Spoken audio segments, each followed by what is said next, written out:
Good morning. Do we have any public speakers today? Yes, we have two public speakers, Madam Chair. Okay. The first speaker is Orrin Getz.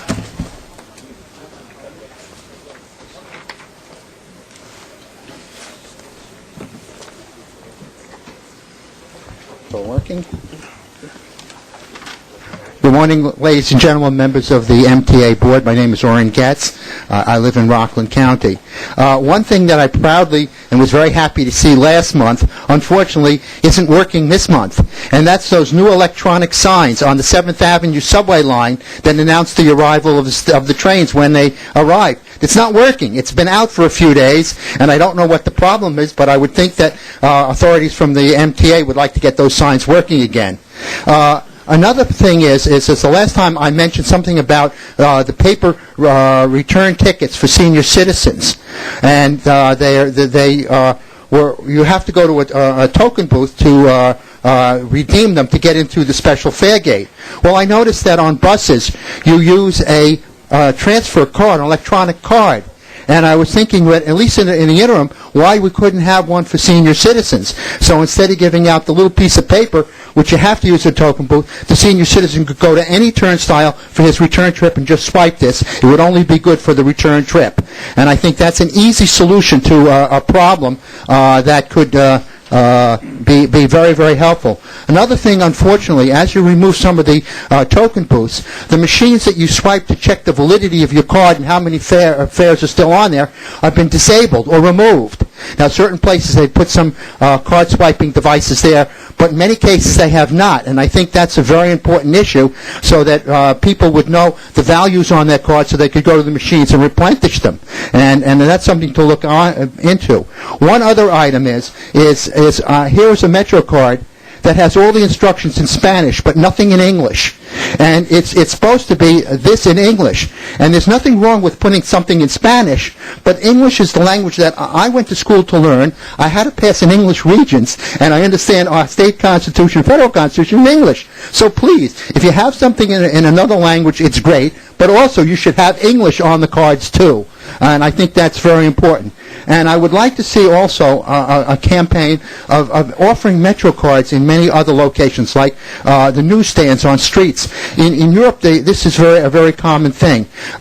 When tourists come here, the ease of getting Metro cards from newsstands and other vendors would be a great help for them to use public transportation. Thank you. Thank you.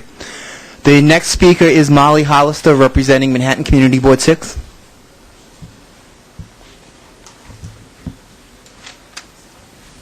Good morning, everybody. Good morning. Molly Hollister. I'm with Community Board 6. I'm the Vice Chair of the Transportation Committee. And we do have this item on our agenda for the May 2nd meeting of our committee, our Transportation Committee, restoring the M50 bus service. And so full board will vote on it the following, I believe it's May 6th, it's the following Wednesday, a full board. So we do have support from Community Board 6, absolutely. Mark Thompson sends his apologies, the chair of Community Board 6, for not attending today. I think he's out in Brooklyn somewhere at another meeting. And so he's asked me to read this statement on behalf of Community Board 6 in regards to restoring M50 bus service. This was addressed to Alyssa Kosowski at MTA. I'd like to thank you and your colleagues for all of your work in helping restore service on the M50 bus route night and weekends. This is a major accomplishment and is of critical importance not just to residents of Community Board 6, but to the entire city, including residents, tourists, and businesses. By working with MTA, our elected officials, local community groups, including Turtle Bay Association, and members of Community Board 6, we were all able to find a way to resolve the situation to everyone's satisfaction, this problem. As part of this effort, many meetings and conversations were held, including a recent site visit to help understand the ramifications of the alteration, restoration, and identify the route's terminus. The route will now run eastbound on 50th Street, turn south on 2nd Avenue, then turn and head east on 48th Street, turn north on 1st Avenue, and then head west on 49th Street, with its terminus near the existing bus stop on 49th, just west of 1st Avenue.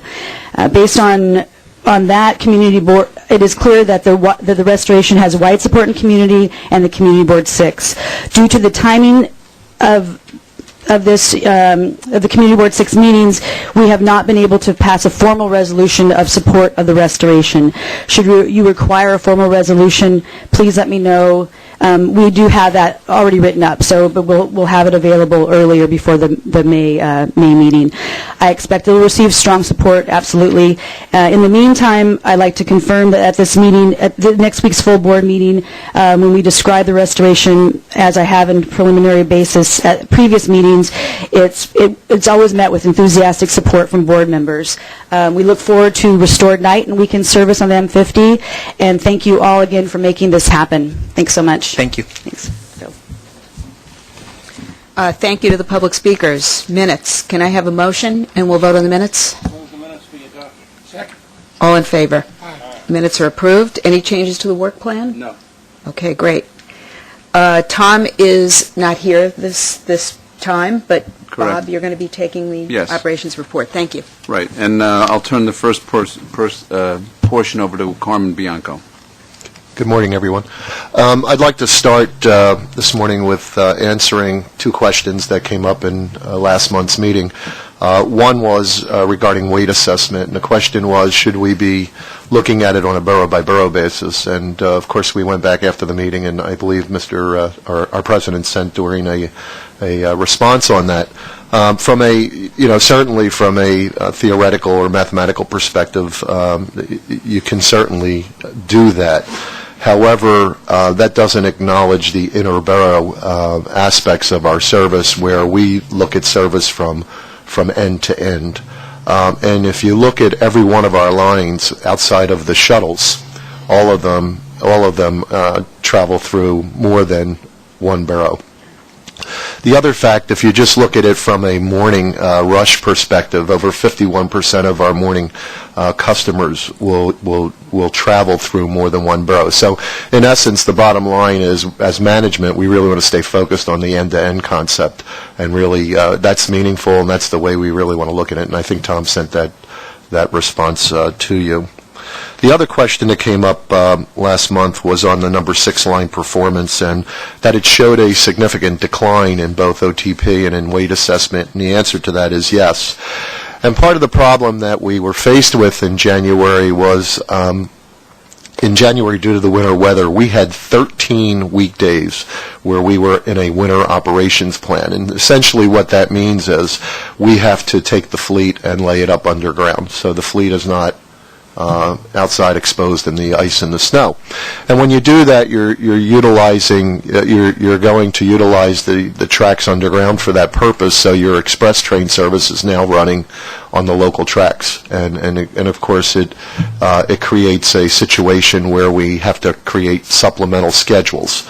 So things get very complicated. We wind up having a lot of non-revenue trains moving in order to sort of move the system around. We're using interlockings and switches that are not traditional in our day-to-day operation, and so it gets very complicated. But what didn't change for us was the passenger loading. So it did in fact impact both OTP and weight assessment. So, but it was really a factor of the challenges that we were having predominantly around those 13 days that we had to struggle through.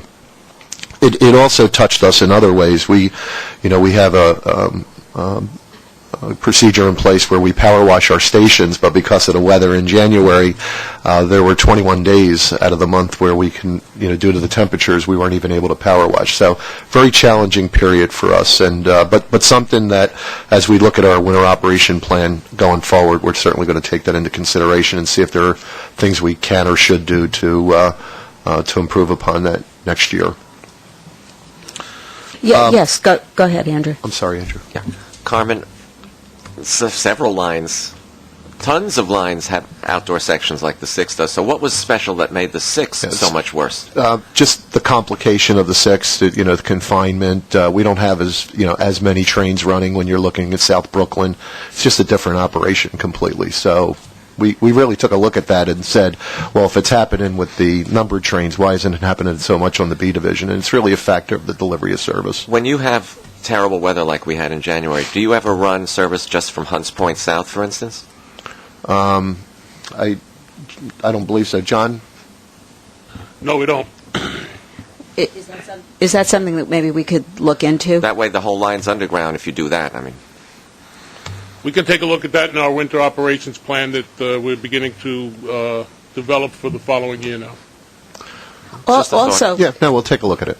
also, Carmen, I have to say, with the exception of the one line, February doesn't look a hell of a lot better than January. Yeah, well, February, you're right, absolutely. February was another month where the first 6 days of the month, again, we were in a winter. If you recall, I think it was the 2nd and the 3rd, we had the ice storm. Actually, it took us 6 days to get through that. We are actually laying the fleet up underground for another 6 days. So, again, that's the impact. Hopefully we're out of that when you see March statistics. We'll look forward to March as we look forward to spring. I'm certainly looking forward to spring. Anyway, if I can move to February's performance, from a subway weight assessment, the 12-month rolling average for the system-wide weekday weight assessment was 78.2 in February of 11. That's a slight decrease. Essentially, it's flat. It's a 0.2% decrease from the 78.4 in February of 10. In terms of terminal on-time performance, system-wide weekday OTP was 84.5. That's a decrease of 4.4% from 88.3 in February of 10. Again, direct correlation to the winter weather and to the work program that we have out there. Weekend OTP was 86.9%. That was down 7.3% from 93.7. Again, correlation with the weather and the work program. Moving on to the key performance indicators, the system-wide KPI for service was 82.3%. That's down 1.5% from 83.6 in February of 10. Passenger Environment Survey KPI was 91.8 in February of 11. That's no change from a year ago. For Staten Island, the service KPI is not reported. However, the Passenger Environment Survey KPI was 88.6%. That's up 0.2% from 88.4 in February of 10. Looking at mean distance between failure, in February it was up at 188,717 miles. That's a 2.7% improvement over February of 10. The 12-month rolling average, which is really exciting for us, is 171,746 miles. That's up 10.4% from 1 year ago. There's two other things I just wanted to mention as part of the operations report. I'm sorry for being so long this morning. Earlier this month, we went live with our pilot for Hellpoint intercoms at two locations, 23rd Street on the number 6 line and also at Brooklyn Bridge. I don't know if you've had a chance to go out there and see them. It's a striking improvement over the intercoms that we have across the system today. They're very visible with that blue beacon. And in just a couple of weeks that we've had them out there, we've had over 2,000 times the units have been utilized. By and large, most of them are just people testing to see whether somebody's really on the other end of it. But we, Andrew, were you one of them?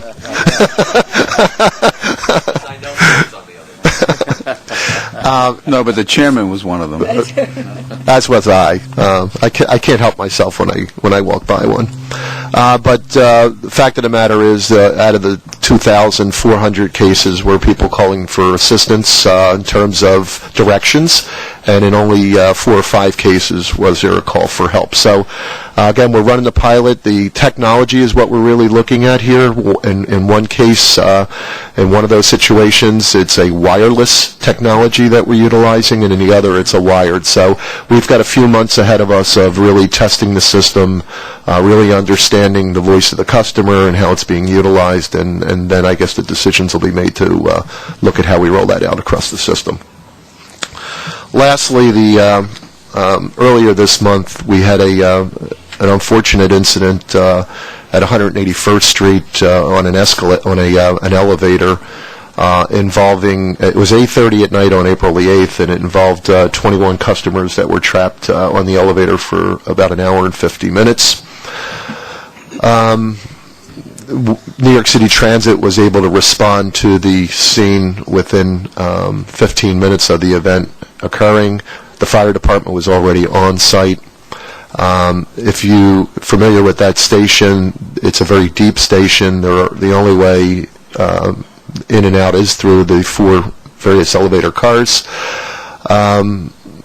When we arrived at the site, working in partnership with the fire department allowed our folks time to see if we could bring the car to a landing. We weren't able to do that as quickly as we had liked, and the fire department began to evacuate the folks mid-shaft through what they call a side emergency exit hatch. Everybody got out safely. It is an unfortunate incident. That elevator, the original elevators were installed there in 1911, so they go back quite a few years. They've been rehabbed, and the latest partial rehab that we had on those was back in 1999.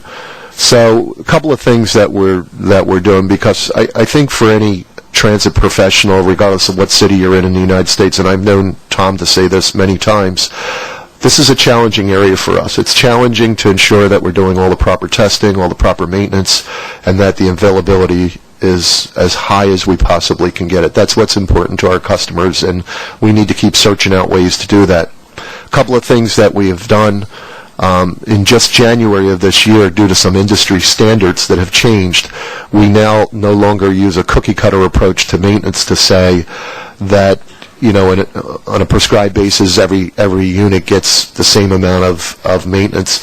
Today, it's more prescriptive. It's really around looking at each individual unit individually. It's about setting up an intervention or a maintenance program for that unit based on age, based on manufacturer, based on usage, based on a whole bunch of factors that we have to look at, that essentially allows us to develop a very individual set of maintenance standards for that particular unit. That just went into effect in January. Beyond that, we plan to ask for a meeting with the fire department, because I think this is a good situation to look at lessons learned, to really understand how we behaved and what we could have done differently to be more helpful, if that was possible. And then lastly, I know everybody on the board is familiar with the fact that we also are participating in that consortium of 4 or 5 other transit properties in America on this area, because training is a huge issue.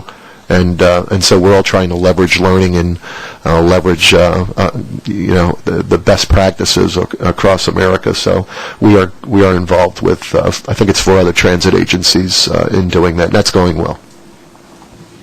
Are there any questions or comments? I know I have a few, but I want to open the floor up. I guess my first question is, there are a number of stations that are extremely deep, and the only form of ingress and egress is by elevator. Right. And those elevators are attended by MTA staff during which hours of the day?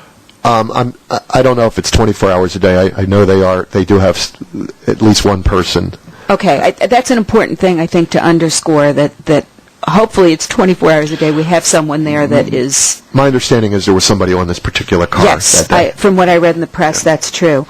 Is there some way that we could know with more... well, I guess that we can know on a more frequent basis that these elevators in particular, because of the vulnerabilities, are checked and maintained very regularly, so that something like this doesn't happen again, since that's the only way you can get in and out of these stations. Yeah. Your point's well taken, and the answer is part of this this new procedure that we put in place has a part of that plan is that they are looked at on a 4-week basis. Now, whether or not 4, 6, and 8-week basis, but whether or not that's enough given the fact that it's the only way in and out, maybe we need to look at that. In this particular situation, what occurred on this particular car is there is a rope, a steel rope that is used to, it's a traction elevator, and there's a steel rope that's used to pull the car. That was actually changed out in February. And as you begin to put the car under load, that rope tends to stretch, and you have to check it periodically. And that car was checked in March, and when our folks checked it, there was no movement in the rope. March of last year? No. March of this year? It was changed in February of this year. We checked it mid-March. There was no movement in the rope. So And then what happens is that rope tends to stretch, and that's why you have to keep an eye on it. When it stretches to a certain point, it actually activates a safety switch, and that's what happened. Was it a defective rope or No, something? it's brand new. It was brand new, but it does stretch as it begins to take on a load, and it's just something you have to keep an eye on and make adjustments. And over, I don't know whether it was a week and a half period, it did in fact stretch, and that's what activated the safety switch that caused the event. And just explain the protocol to me a little bit more. Is it whoever arrives on the scene first takes charge, the fire department or MTA staff, and how is that coordination managed? Because apparently it could have gone a little bit differently. I'm going to say that it's probably situational, that it changes, but generally our relationship with the fire department has been wonderful in terms of working together. In almost every one of these types of cases, we're able to get the car to a landing. That's what we want to do, just bring it down to a landing and allow the customers to walk off. And that happens in almost every case. So there is a relationship of working together. So, again, in this case, though, I think the key is to go back with the fire department and schedule a meeting and see if there are things, just understand how both sides worked at this and see if there are things we could do better. Great. Okay, thank you. Any other questions? All right. Let's keep moving. Are we on to safety? Yeah, we're up to safety. Vice President for Safety, Cheryl Kennedy, is going to give the report. Okay. The subway customer accident rate was 3.53 per million customers in January, up 12.7% from the rate of 3.23 last year. However, the overall 12-month average accident rate decreased by 4.7% compared to a year ago. The increase in January was due to an increase in slip, trip, and falls, which looked to be weather-related. The employee lost time accident rate increased 1.7% in February, and the 12-month average rate also increased 6.7% to the previous year. There were 99 confirmed fires for the month of February, down 21.4% from the previous year.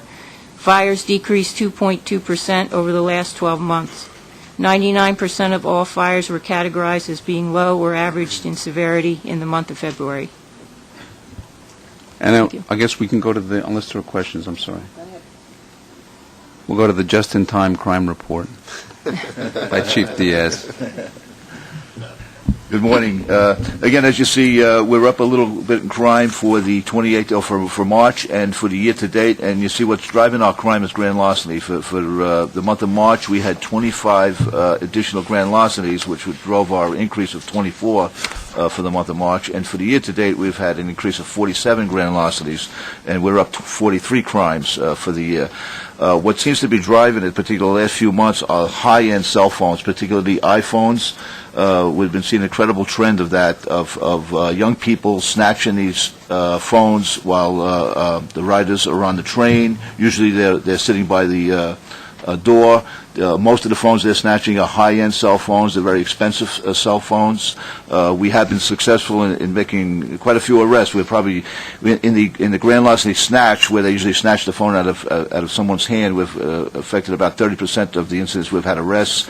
And in the robberies, where they usually push somebody or grab somebody and then take their phone, we've had about 56% arrests affected. We had one particular fellow we just arrested. I think we've arrested him so far 11 times for snatching phones in the system. But it is something we're doing a lot, and it's a trend that we're seeing not only here in the city. We talk to police chiefs across the country, and it's a trend we're seeing actually across the country with these high-end phones. Is there a public service announcement that maybe we could be making on the trains, just telling people to be extra careful with electronic devices? Yeah, I think there is presently that's going on, and I know transit. That's not one I've heard, actually. Yeah. I've heard signals, but I haven't heard. And they've had these handouts that they've been posted and handed out, that we hand out. We have a very intensive crime prevention program, too, to talk to people. We feel good that people feel comfortable in using the devices, and it shows that we're down to, 6 crimes a day for the entire system is still an incredible number. And it's good that I think people feel comfortable in using these devices, but they just got to be a little cautious, especially when they're sitting near the door, and just be a little bit alert about the surroundings around them. Well, when I saw the statistic, I got very worried until I looked at attachment 28 in the book and noticed that in 1997, there were 553 robberies, and in 2010 there were 184. Yes. So I mean, clearly we've been Absolutely. doing the right thing in terms of patrolling. Yep. And we do have a public service announcement, and we do spend time trying to alert our customers to be alert to this issue. But I can also tell you that To devices specifically, or is it just a general mind your belongings? No, those are devices. There is a Yes, device there is, one? yes. Right. You know, Yes, Mr. I have Florangis can explain, because he's in charge of all those announcements. Good morning. Yes, we do have one that's in the menu that the conductor can play. So it's up to the conductor to play that menu or the sexual harassment message that we have out, but they are available for the conductors to play as part of that menu. I seem to be on the sexual harassment train more than I am on the portable device, because I hear that one all the time, No comment. and I'm grateful for it. Excuse me, just one comment. Two comments. One, my wife has, but Bernie, my wife has heard she told me about it. But about the portable devices and what makes them valuable, I would think once your device is stolen, you report it. Someone shouldn't be able to use it. It's reported. It has a certain ID number or whatever signature on it. No one should be able to use it. Why are these things still valuable? You're right. In certain countries, they do what they call brick the phone. They're able to shut that phone right down, so it becomes like a brick, useless. Unfortunately, we don't have our telephone companies have the technology, but they don't use it.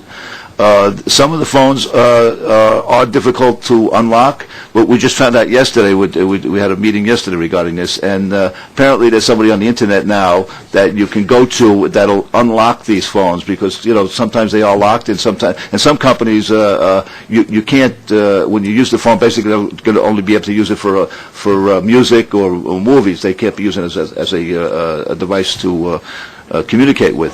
But with the other devices now, they're pretty astute as to figuring out how to get the card out of there and how to insert a new card in there and use the phone again. We are in the process, so we have a number of things we're doing with this locations that we understand that might be buying these phones. We're in the process now of buying these phones ourselves just to use for sting operations. You're one step ahead of them. God bless you. Is that it for? Okay, thank you. So moving on to the finance report. Preliminary February 2011 farebox revenue was $268.8 million, which was $3.7 million below budget, 1.4%, due in part to the February ice storm. Year-to-date farebox revenue was $539.8 million, which was 13.9 below budget, due mostly to multiple snowstorms in January and in February, and the ice storm in February. The average non-student fare in February 2011 was $1.62.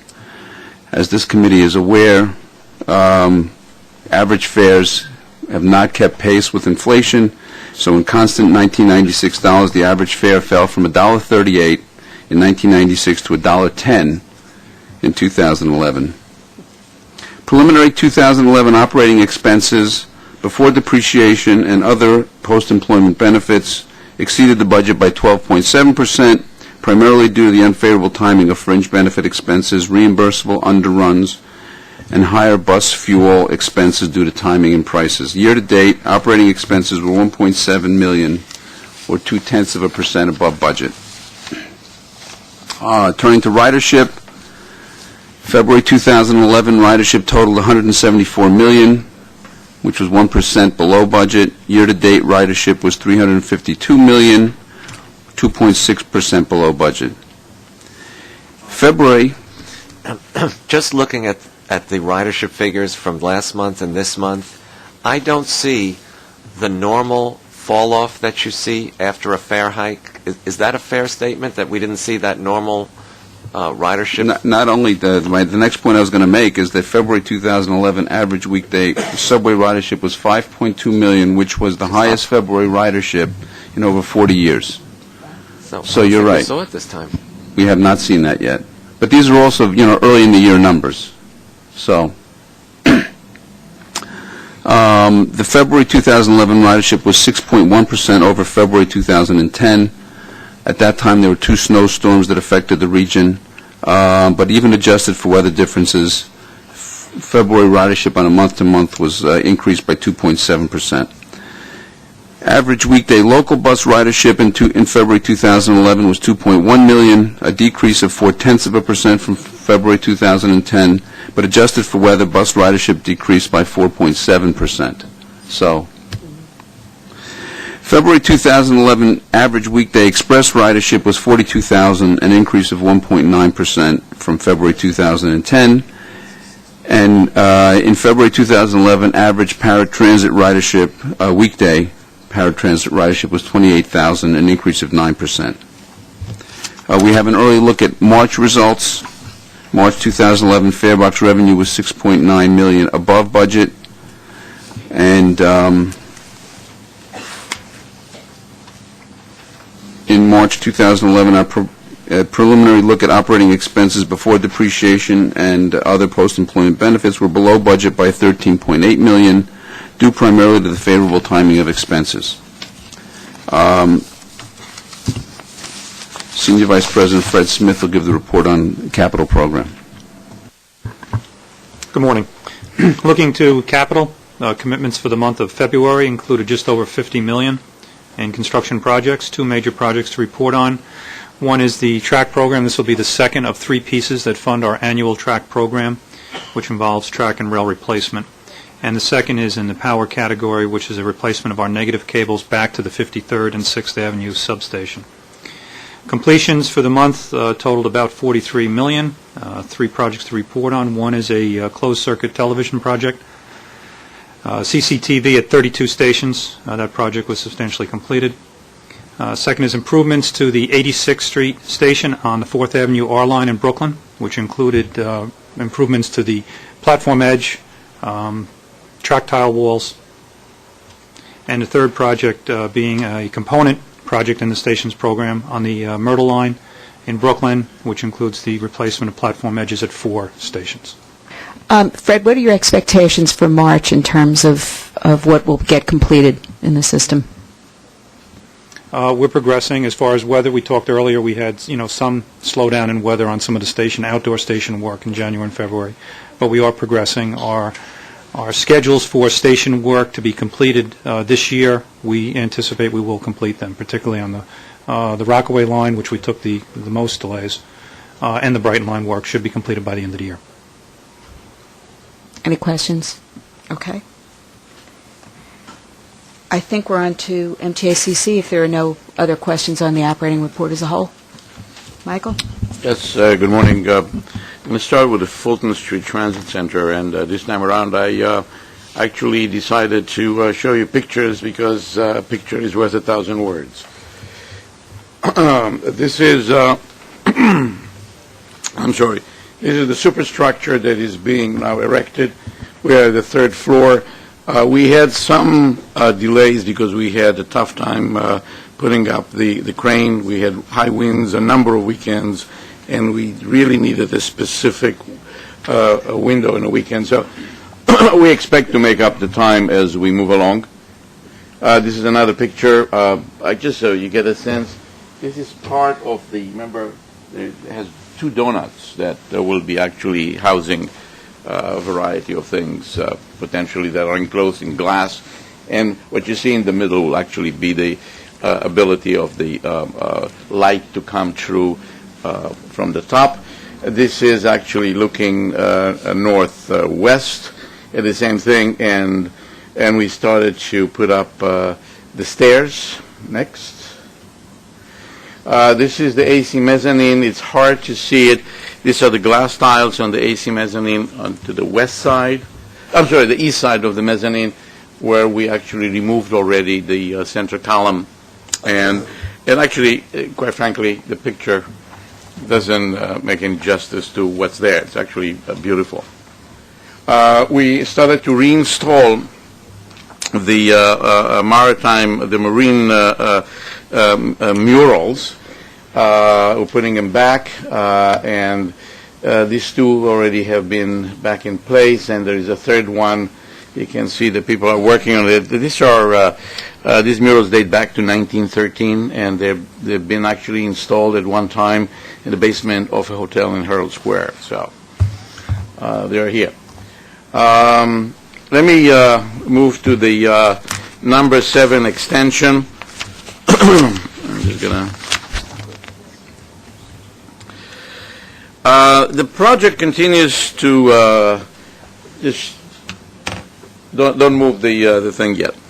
The project continues to do well, and the station cavern and the running tunnels are actually in the stages of completion. You can see the finishes here. This is in the cavern. This is the mezzanine in the cavern. So this is actually the 34th Street station.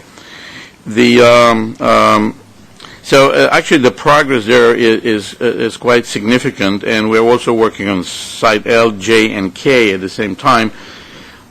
We have right now only, in effect, 2 projects that we need to award, and I will address that. One project is the site P. This has been actually from the beginning something that we expected to start working on it after the start of the operation. Was not imperative that we had it done at the time. And there is a major contract that is really the systems and finishes that originally I have said a few months ago actually that we expected to have a bid opening end of March, whatever it was, March 29th. Due to the requests from the contractor as well as the number of questions that we got, you have to understand we have just about over 5,000 drawings in this contract. It's a huge undertaking for them to go through. They requested then a couple of weeks delay to mid-April. Then mid-April coincided with the holidays, and then they said, they wanted it to the end of April, and we agreed to that. Last request that we received from, in effect, I would say 12 major contractors out of a potential list of 15 that they could bid. They request to move it again. And this is kind of puzzling because one would think that the market being the way it is, they will all want to bid, yet we cannot take the risk that we will not have all the bidders come to the table. Primarily the issue here relates to the fact that we have lots of subcontractors that they are employing, and when I say lots, they're the same though.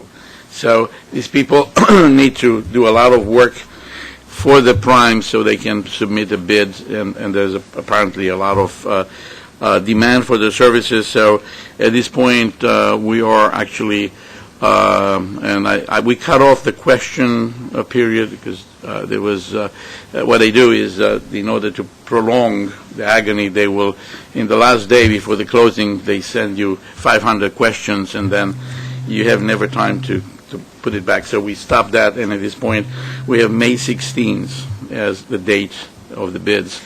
We'll report to you basically when we get the bids where we are. What is this doing to the schedule? The schedule, I'm sorry, we will be running a train, not revenue train, but we'll be running trains in December of 2013. We are working right now on potentially doing some mitigation on schedule by working with the contractor that is doing the cavern, because there is an opportunity to get a site much earlier, but we have to negotiate that. It's not a done deal. So it also at some point, and we always are in discussions with the city regarding, we need to be cognizant that what happens is that if we put an unrealistic timetable, that's why we need actually to get additional time, the cost goes higher, because if you have if a contractor sees that it will be liquidating damages, guess what? He builds it into his bid. they never pay. We pay for assessing them liquidating damages if we are not careful what we do. So therefore, we have to be very careful to make sure that when we put a bid together is realistic in terms of timetable. And I'll remind you that the Fulton Transit Center, when we wanted them to do everything in 27 months, the bids came double the price because they actually knew they're going to not be able to do it, so they're just loading us with whatever fines we're going to bestow on them. So it's a very tricky thing. Now, we have, and this is another thing, so we have to always balance. It's a balancing act. We have another system contract coming up, and this is actually going to be a smaller one for Second Avenue. So and they're the same bidders. So you need to provide enough time for them to make sure that, again, that you're going to get the best bid. So, it's just the way it is. There's nothing much you can do. You just have to be careful and make sure that it's a balance between schedule and money and what you're going to do. So at this point, I believe that we are in a position to get good bids. So we should always strive to do that, even though we may incur a couple of months delay. It's not necessarily going to happen, but we need to understand that there is always a balance between the two. So and this is the last the last contract needed for us to be able to actually bring it into operation. So the forecast award date of July 2011 that's in the book was predicated on a March receipt of bids? Actually, what was that, July? I think that depending on how things are, because this is a low bid, it's not an RFP, I believe that we probably could make pretty much the date.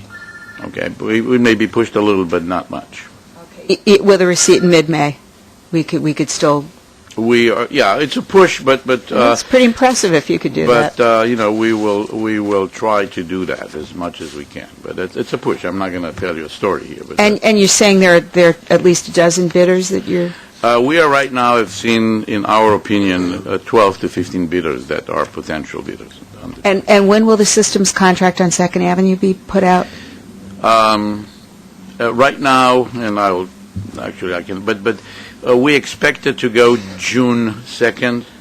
That's going to be a push because you give them, in effect, 2 weeks. Yeah. The same, as it turns out, these people just take their time. And you want them to take their time because otherwise, if they don't carefully look at the drawings, they will load the drawings the bid with risks and things that they do not understand. So you really need to make sure that they get the information so you get the best bid. So it's a balancing act. And the fact that we have so many projects going on kind of adds to the anxiety of the bidders and ours at the same time. Actually, what you're seeing here, this contract is probably, I'm going to use Mark's remark that this is going to give me a bad name because we're finishing this on budget and ahead of schedule. But it really, anyone that would like to see it, I invite you to come and join me. This is spectacular. Do we have any more on this? This is how it looks. This is a picture of the upper level. This is the mezzanine more. These are the tail tracks, and we're done with that. So it's actually is moving rather well. Any question on that? If not, I would like to move to Second Avenue.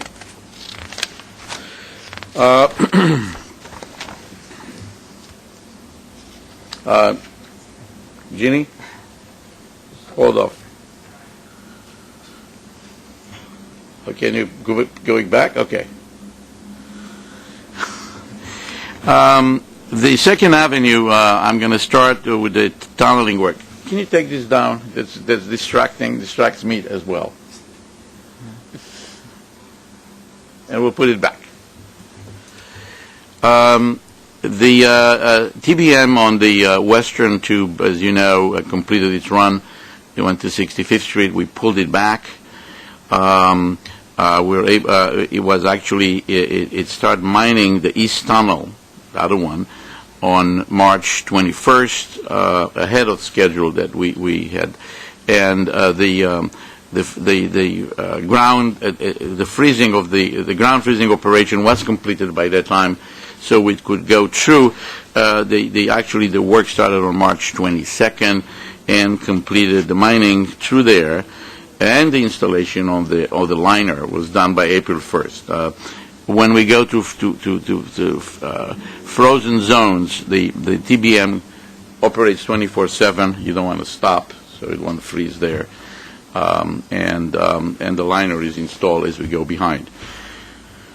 Actually, that went very well. We're now out of there, and we are about at 89th Street right now. The mining is much slower. We are encountering fragmented rock. It's really, we are averaging right now in the last 5 days 10 feet a day. And these were not conditions that you encountered on the other side as you were going through this area? We encountered that. Well, remember that I've mentioned way back that the geology on 2nd Avenue is that on the west side, and it is higher, the rock is kind of better, and then it kind of falls down precipitously.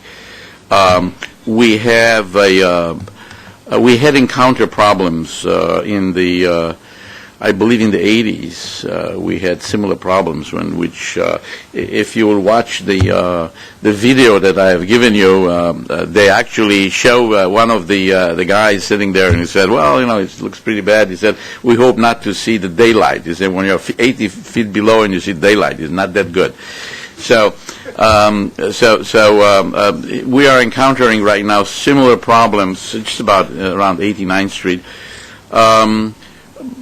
It's slower than we wanted it to go, but it is fine. I mean, it's safe and we're moving forward, so I think that this is fine. They also prepare now the waterproofing concrete lining on the west tunnel that we finished, and they will be starting that. So it's going to start looking like a finished product. So that's a good thing. The 96th Street heavy civil structural, we have, in fact, installed about a little more than half of the Sikkim piles next to an ancillary building at 97th Street. If you recall, there was a building with 2 stores and 12 units that we had to relocate. So we're now actually putting Sikkim piles around that. We had a shutdown of the water main at 90 on 2nd Avenue between 95th and 96th. It was with total cooperation from DEP. We have a window. We have to restore it by May 15th. People do have water, by the way. Just comes from a different direction. This is, they have different water mains. So we are actually doing the work there. There is some work on the Empire cable as well as Con Ed that created some interference for us, and that actually is at 96th and 86th Street. We have an arrangement right now with Con Ed, an agreement as to when they're going to do the work, and they will reconnect everyone. They have weekend shutdowns for their relocation, so that is actually, we believe, is moving well. I wanted to mention one thing. We have a building at the corner of 93rd Street. Actually, it's just one from the corner. It's 1802 2nd Avenue. That is one of these beautiful old buildings that we encounter all over with wonderful foundation. And we are putting next to it one of our ancillary buildings. And we had a number of options that we looked at in order to make sure that the building doesn't go anywhere. And this building has 15, basically, let's call it studio apartments, but there are monthly rentals primarily to students. They had 6 units occupied, and I made a call that would be, in effect, more cost-effective to relocate them for 2 months. And they all are going to Marmara Hotel. We are able then, we're going to underpin the building and won't have to provide, we needed to provide actually heating and hot water outside the building because we were working in the basement. So it became more cost-effective, actually, to take the 6 people, put them there. They seem to be happy with the outcome. So I hope the grades improve, too. At 86th Street, we are working on, we have a lot of utility work, so that's normally messier than anything else because we have, we are, the work is moving along well, so we are fine. Michael, just on that point, we have a forecast completion on the tunnels of March 2012. Yeah. Is that still what you're forecasting? Because it sounds like you're going so quickly. That's okay. That's good. No, it's wonderful. I'm wondering if it's going to be sooner than March 2012. I would not venture to, if something is going to go wrong, it probably will. So I'm not, I'm going to be happy if we make the date. Once the boring is complete, you're saying these tunnels, when you talk about complete, you mean all finishes in there? Here's what happens. We're boring the tunnels, and as we come to 86th and 72nd Street, we have to create caverns. Right. We now have under contract, 72nd Street contractor to build a cavern is on board. And in fact, what you saw before, we want to show you is part of the way, the good neighbor approach is that we created a mocking system that will not use cranes that are diesel operator, will be enclosed, so will protect from dust and noise. And most of the stuff will be done internally, and we're actually going to make it even look better. And so why don't you put that picture up, Ginny? Okay, this is the mock house, right? And the trucks are going to go in. Then it'll show you what happens here. These are pellets that are going down into, in effect, the hole down. They will be filled up. Okay, this is all electrical winches. Everything. It brings up the mock. It goes in. You will see it in a moment how it works.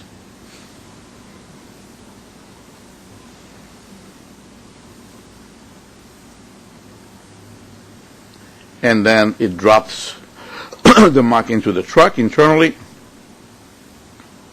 So it's protected from noise and dust that does not go outside.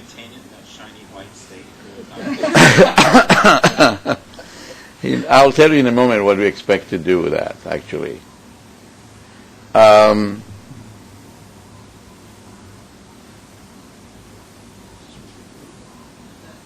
Is it still, is that a repeat? Yes. It gives, okay, you can cut it off. What we expect to do, actually we're working right now with the city. The city is decided to help us in making sure that we're good neighbors.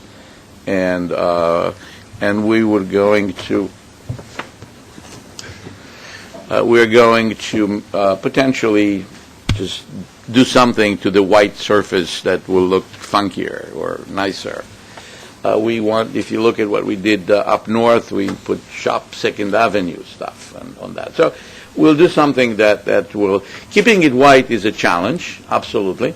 But quite frankly, the contractors are committed to work with us on that. So they're painting now the Jersey barriers in white every so often because they get schmutzed, and so we get that done. Dirty. Well, it's a New York word for that. So actually is working well. On 63rd Street, it's very interesting. If you go to 63rd Street, where we are working, we had to open the sidewalk in front of probably at the corner of 63rd and 3rd. And we're going to put a hole down there. And that will be plywood. It was supposed to be plywood, leave 4 feet for the pedestrians to move in front of stores that are probably the most expensive stores in the neighborhood. And what we did is we worked with a contractor, and just if you happen to walk there, go look at that, at the corner of 63rd and 3rd. We ended up building out of bricks and glass bricks an enclosure with a removable roof so they can actually put things in and out when they want. It doesn't have to be protected by barricades and so forth. It was painted to match the colors of the building next to it, and actually the shop owners are now using the glass bricks to display their merchandise in their windows. So it's kind of, we worked with them so they will understand that we're going to be there for 3 years, but we have done, it was an effort to make sure that we're going to be there for 3 years without just, impacting them. So that's actually some of the positive things that we're trying to do to make sure that we're good neighbors. Well,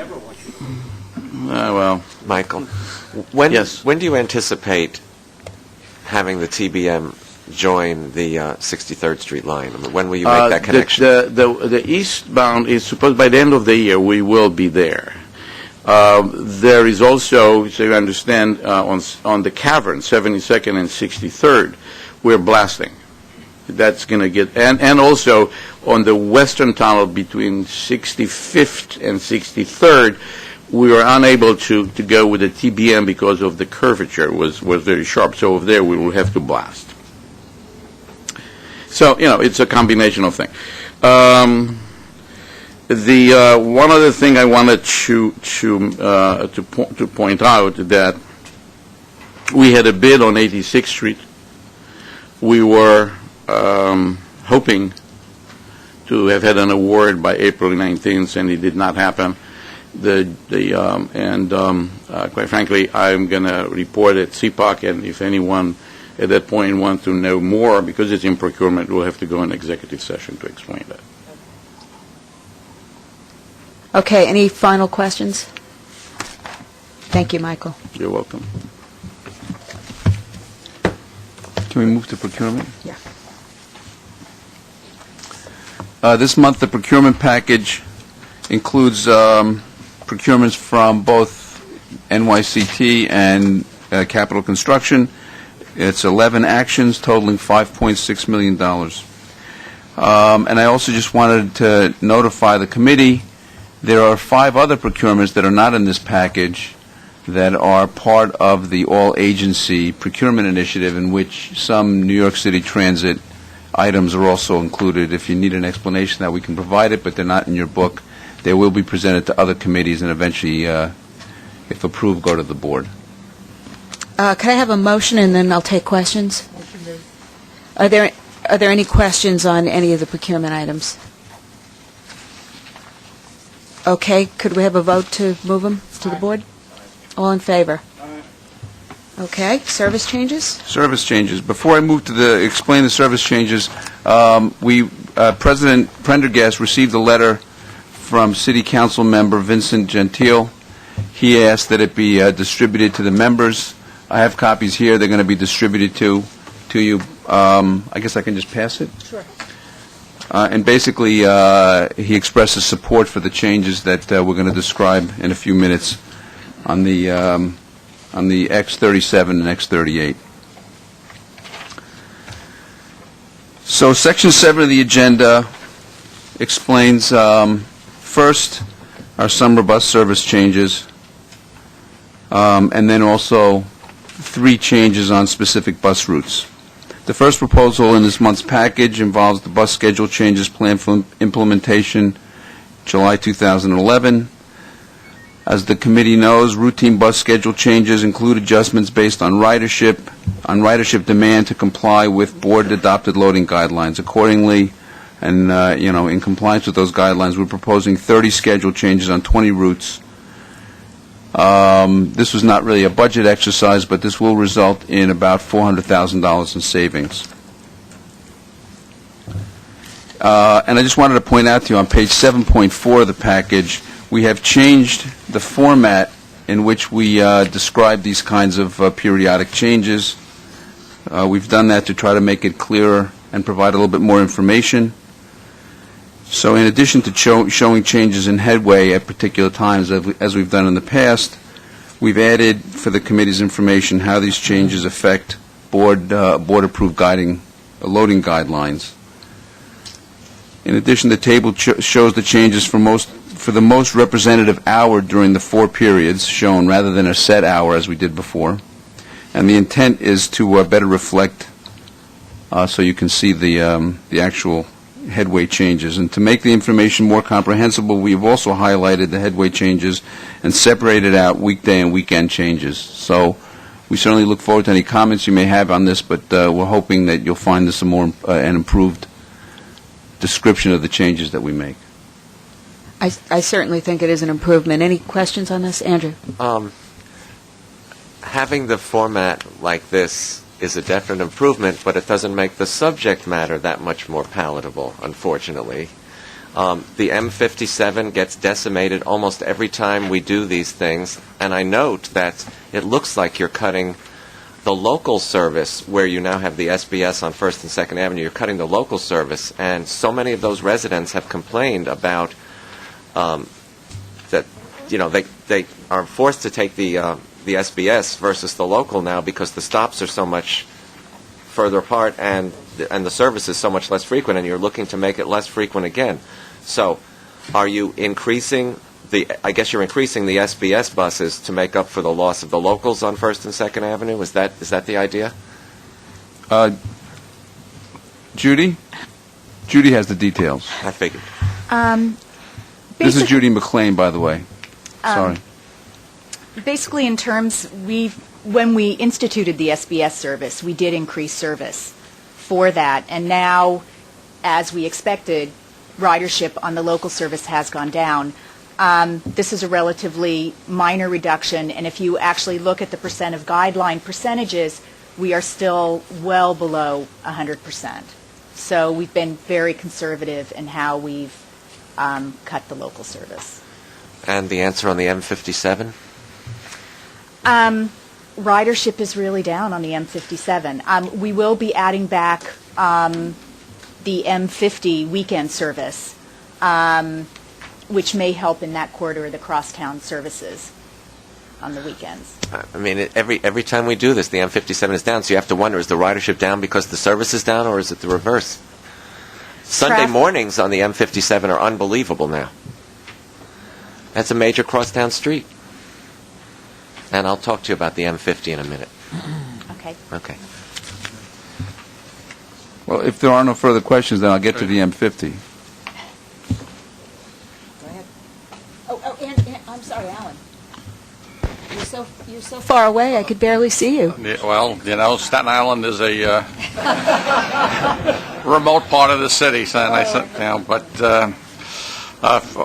of all, and I understand Andrew's frustration, and no one has been more upset about the service cuts on this board that have existed to transit, particularly in the area of buses, than myself. I will say, despite our precarious financial situation, I am somewhat pleased at the responsiveness of the Transit Authority and its president and Peter and all of the staff in trying to really seriously look at the needs as we've gone forward. And I've had many conversations and spoke loudly against many of these cuts, and so I'm pleased with the restoration of the Bay Ridge buses, which I was horrified that were cut in the first place. I've heard about it, as have Transit, consistently for the last year and a half or more from the local officials, not just Mr. Gentili, but also the new Assemblywoman Nicole Malliotakis has probably called me weekly about the shortage for Bay Ridge commuters. I'm also pleased to see the picking up, in a sense, on Staten Island of the where private operator drop service that had been existing on the South Shore, the X22, to really meet a real service need for residents who have no other choice. And I think that while the community didn't get everything that it wanted, that this is certainly a reasonable compromise to add some buses and to pick up essentially a large group of commuters who have been left with no way in which to get to work. So the borough president, Molinaro, and the council members and the local elected officials pled their case with transit and reached out to me for help as well, and I'm happy to see that we're able to do something to ease their pain. So thank you. Hold on, it's more of a comment on it. So while I appreciate that we can be in a position to restore some of the service, I'd like to understand if there's more of this coming. I would hate for us to be in a position to respond to who screams the loudest, since I'm sure everyone has screamed the loudest, and I can appreciate elected officials calling weekly, but we went through a long time period with a lot of studying and planning on behalf of transit and recommendations to the board to pass these cuts, which we did. I think it is a smart move if it turned out we were wrong, but I want to make sure that this is a complete and comprehensive look at what we did and not just a one-off, these guys spoke the loudest, so therefore we should restore it. It doesn't come free. It comes with a cost. This was a cut that none of us wanted to make, but there were many of these cuts none of us wanted to make, but we had to make them. I hope there's a comprehensive plan to look at all of these, because I don't think this, by the way, is the first time we've seen something like this. I remember, on the margins, a couple of these over the last 8 months. I don't want to see anyone again. It's now or never. Either we made a mistake and we should own up to it, and planning has a different answer, or we move forward. I don't know any other way to put it. It's well said. Is there a response to that? Yes. The response is, first of all, we do have, as the committee knows, periodic looks at all the routes to match with service guidelines and frequencies. This was not, the changes we're proposing here were not specific. They were specifically, to your comment, in reaction to demonstrated need. For example, on the X37 and 38, we had tried a number of different approaches, because it turned out that the first approach we tried just was not working in terms of imbalanced loads, et cetera, et cetera. We made 2 or 3 different adjustments. It didn't work. So we're restoring this not in response to a particular demand, but in response to a felt need. That's also true about the X22. I mean, all these changes are made in response to actual. None of us wanted to cut the service, any service, to begin with. As the committee knows, it was all done based on an analysis of actual ridership needs and system availability. And we said when we made the service cuts that we'd go back and look at all of them to monitor them to make sure we hadn't made mistakes. And I believe that the ones you're seeing now were mistakes that were made. And I can appreciate that we've realized that it hasn't worked, and there's still the imbalance of loading, and it's a big deal. And so if that was the case, and that's what is in the wisdom to change, that's fine. But I guess I'm wondering, is this going to continue? Have we done a comprehensive look? Have we looked at all the cuts? Is there anything else that's currently being debated that's going to come back to the board to recommend restoration? Are there new things being done in other routes that still may or may not work out? That's all I'm looking for. Is this a continued, ongoing thing where every couple months we may get another one of these back? Or have we gone back and looked and we've acknowledged this one didn't work, so therefore we should restore it? Is it twice a year or 4 times a year that we look at all the routes, Judy? Well, we're actually doing a separate comprehensive look at all the service changes, and that's in process. These came to our attention earlier because we were having buses overloaded or other real significant problems. But we're doing a comprehensive look, and we'll be back to you with a report on that. I'll get back to you on that. Yes, Bob. Bob, how much was anticipated to be saved by this service change? Which one? I'm sorry. All of them. The global change that I first described, the 30 schedule changes on 20 routes, that's $400,000. That was not, again, it was not a budget saving exercise. It was just our periodic look at guidelines. And the $400,000 is going to be made up where? There's a savings of $400,000. There's a savings of $400,000. This changes the cost of $350,000. Restoring this route is $350,000. Is that what this is? Restoring the The X20, The 37. the 37, yes, and restoring the and adding some trips to the X22 is a net increase of $200,000. There's been a $200,000 increase in revenue, and so the net cost will be $200,000. And So how? wait, hold on, I'm sorry. Go ahead, sure, go ahead. It's 350 for the 37, 38, and then another 200,000 for the 22. Correct. So it's a total of 5. Right, so And, half a and the million- savings of $400,000 on the other changes. So it's a net roughly of $100,000. Right. 150. Just quickly, I disagree with Mr. Kay.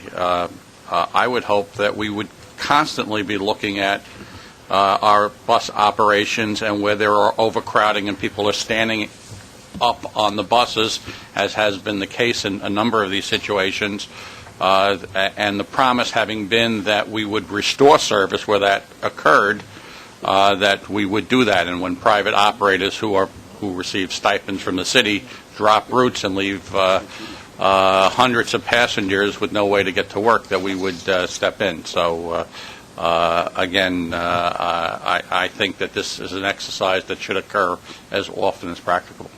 We do review our schedules on a regular basis, but we're doing a separate evaluation with regard to the service changes And I guess that were just to implemented. clarify, I'm not questioning us not to look at it, but that's what I'm looking for, is if there's a comprehensive view of everything that we did, and so we can look at it in its entirety. Because while this may be a very pressing case, I don't know how it compares to the other 7 or 8 pressing cases that might be there. And our financial situation hasn't changed in any way that would allow us to do all of it. So I'm not questioning. I guess I misstated when I said we should just move on. We should continue to look at it, but it should be comprehensive. And we shouldn't just do one-offs for those that we know now, when the second or third one, we may not know it, but when you get a better look, may in fact be just as bad. Thank you. Are there any final comments on the service changes? Andrew? Are we discussing the M50 yet? Yeah.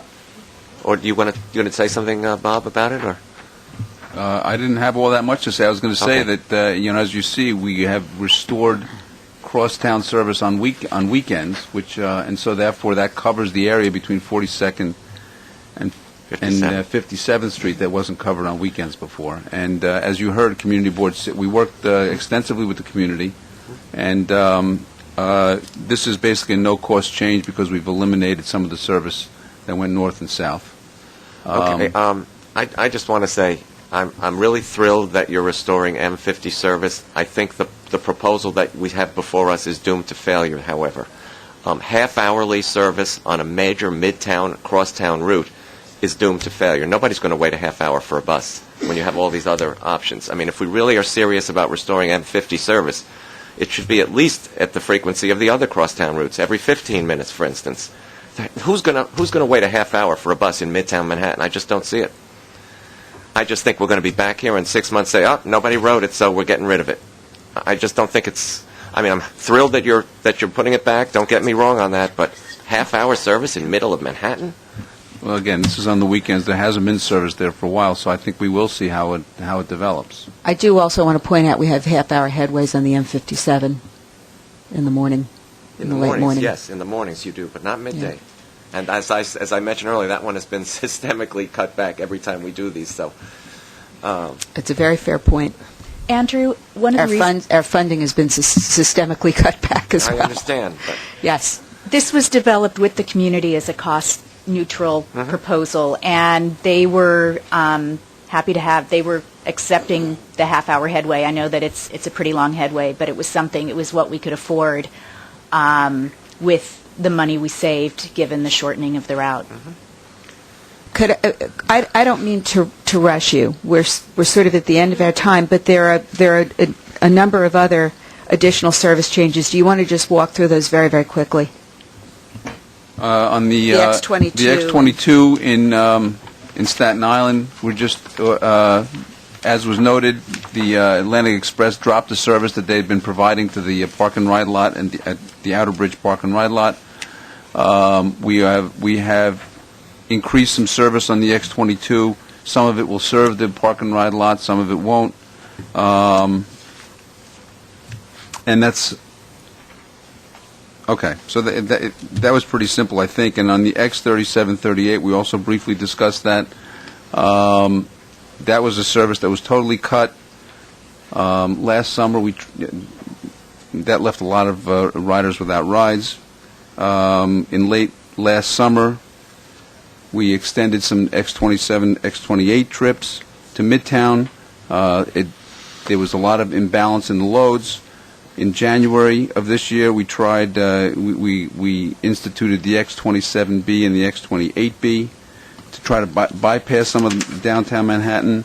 We still have terribly imbalanced loads, so we're proposing to fix that, hopefully, by restoring weekday service on the X37 and X38. Okay. Special presentations, we're going to move a discussion of signals to next month when Tom can also join us. Anything else, Bob? This is the month when we...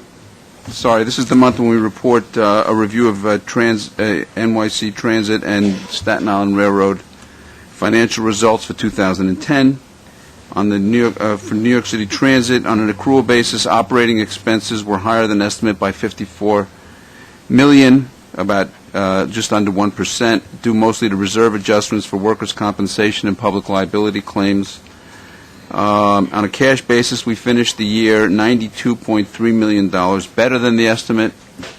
Of that amount, 51.3 were favorable real variances, and the balance, which is $41 million, were timing variances which will be offset in 2011. So that would conclude the financial report. The report was in the book. Are there any questions or comments? We have new cars on order for the Staten Island Railway, correct? No, I don't think that was an so. option on one of the car orders, was it not? No. So we're just rehabbing and keeping the current fleet of R44s? Not the R44s, I don't think. We're looking at that. I don't think we have the answer to that yet. If there are no further questions, can I have a motion to adjourn? We are adjourned.